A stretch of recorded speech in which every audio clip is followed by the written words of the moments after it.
مسؤوليinta iyo waxgaradka degmada Og ayaa ka hadlay dhibaatooyin la xiriira falal amni darro oo xilliyada habeenimada ah la beegsado gaadiidka maraya inta u dhaxaysa Og iyo Guumeys iyadoo toddobaadadii ugu dambeysana falal jidgooya oo halkaas ka dhacay laguna rasaasiyay gaari wadadaasi marayay hal qof oo rakaabkii kamid ahaa dhaawac culus soo gaaray iyadoo markii dambana la sheegay inuu u dhintay dhaawacaasi haddaba mas'uuliyiinta waxgaradka iyo shacabka deegaankaasi ayaa si adag uga hadlay falalka amni darrada ah ee inta badan laga soo sheegay wadadaasi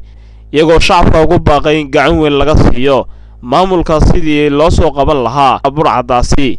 gudoomiyaha degmada Afrikaan Cabdisalaan oo aanu khadka telefoonka kula xiriirnay ayaa Home Cable TV u sheegay in shir ballaaran oo ay ka yeesheen maamulka deegaankaasi waxgaradka iyo bulshada qaybaheeda kala duwan ay si wadajir ah u cambaareenayaan falalkaasi kuna baaqay in wax laga qabto falalka amni darro wuxuu kaloo sheegay inay soo jeedinayaan in maamulka iyo dadweynuhu ay gacmaha isqabsadaan si tallaabo sharciga waafaqsan looga qaado burcadda halkaasi ka qowleysata